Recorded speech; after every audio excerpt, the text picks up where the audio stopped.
In today's video, what the heck is the 3-3-3 defense? Let's talk about that.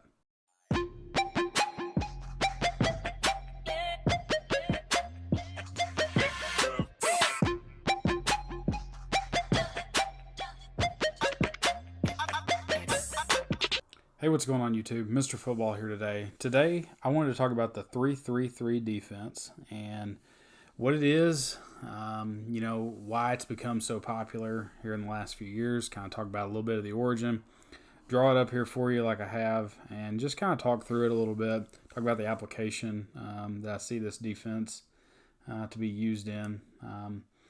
So going through clinic season the last 2 years, I've started to find a lot more stuff on this specific defense.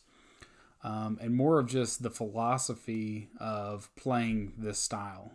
We even saw one team on our schedule that used a little bit of a 3-high look. And so that's really the main difference here when you start comparing defenses, especially if you have, like, say, a 3-5 defense or a 33 stack, an odd stack defense.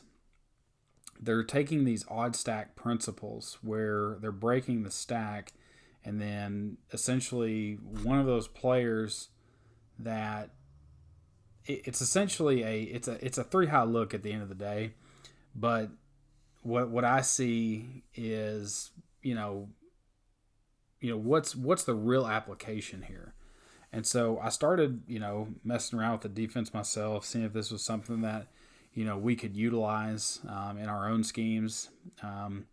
Seeing a lot of people, make this very simplistic or make it very complicated at the same time.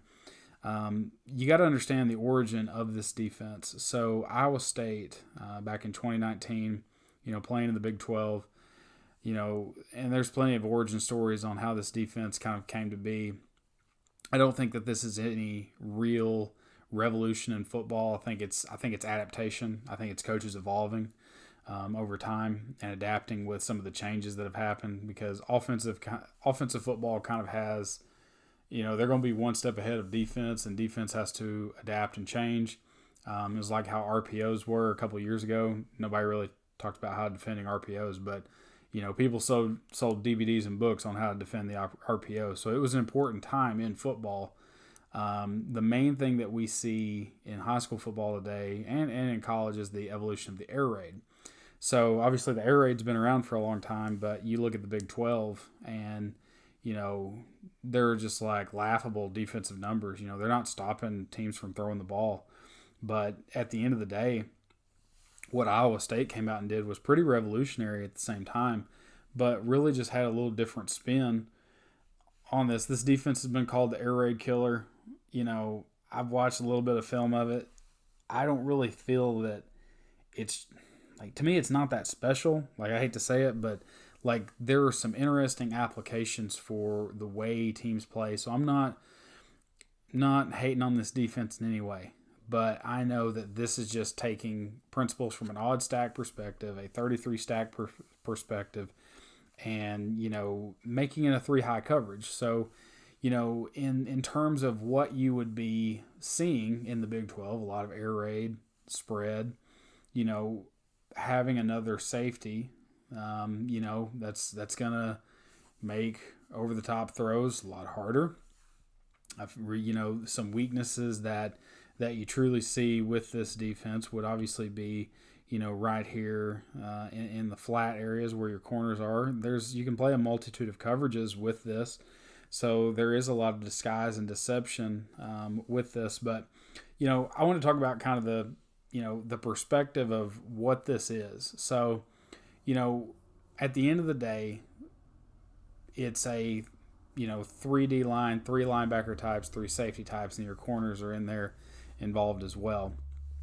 So, your 9 players kind of involved here. And obviously our corners you can't forget corners and stuff, but, I see, the application of the air raid, and this is kind of the shot back at the air raid. And Iowa State has had really good, defensive, they've had good defenses with this. So it's not I don't really feel like this is, I don't want to say it's a gimmick defense, but if you don't see high level passing, then I don't feel like this is for you. Like that's why I started going through it and I started researching it, and I was like, well, is this something that we could really use? Like, is it that important that we have it? And going through it, I'm like, not really. So I like drawing it up. I think it's fun. We're in the next video we're going to talk about, alignments. We'll show you briefly here just kind of what Iowa State was doing against Baylor a couple of years ago. Essentially, there's your 3D lineman. Obviously, you have a trips formation, and so one of those linebackers is walking out over the top, apexing there. And, you think at the end of the day, this is just the 33 stack, but we're breaking the stack. And that's kind of the principle that this is really, found upon. So, the ability of your linebackers to also be coverage guys is beneficial because they have help over the top with the safeties. We're going to talk about position wise in the next video. Here's a different look at it from the red zone, seeing your three safeties here.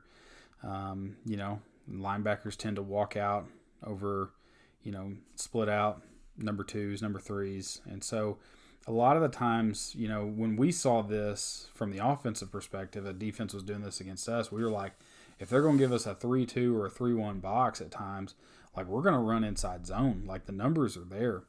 So, you got to remember in this defense, what are you giving up to, what are you sacrificing? Well, what I see in sacrificing here is, you're losing a run defender to help with the pass. So if the pass is what you're worried about, then maybe that's the sacrifice you're willing to give, because I see it, especially with a lot of teams, a lot of high level college teams. Go to enough clinics and see, what they're seeing. They're running similar defenses like this. So this look here is not common, or I mean it is common in certain places. It's not for us.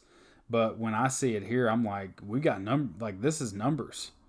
But if you're also worried about Baylor or, insert whatever Big 12 team or whatever team's running, a high level spread passing attack, like you want to have a way to stop this, like, well, that's the run game's what you're going to sacrifice. So, you better be solid in your run fits. Now, what a lot of teams are doing with this is they're also, even though they're losing maybe a run defender for the pass, they're also using that middle safety, what a lot of times they call the joker safety, as an extra run defender. A lot of teams are doing that. He's essentially, if let's say that, this guy has to walk out over number 2, he's involved here, you only have 5 in the box. This guy's your extra hitter that can almost go in and replace him. He's almost like a free hitter type.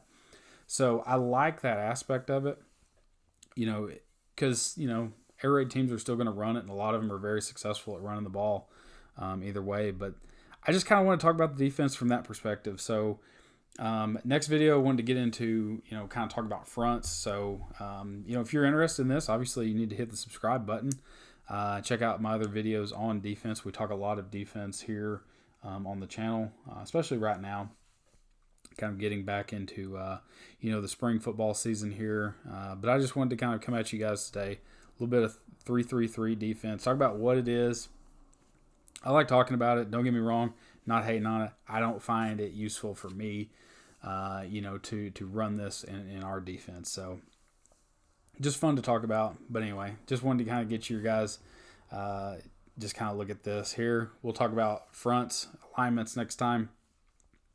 And hope to see you guys back here in the next video. I want to say, as always, thank you guys so much for watching. We'll see you next time.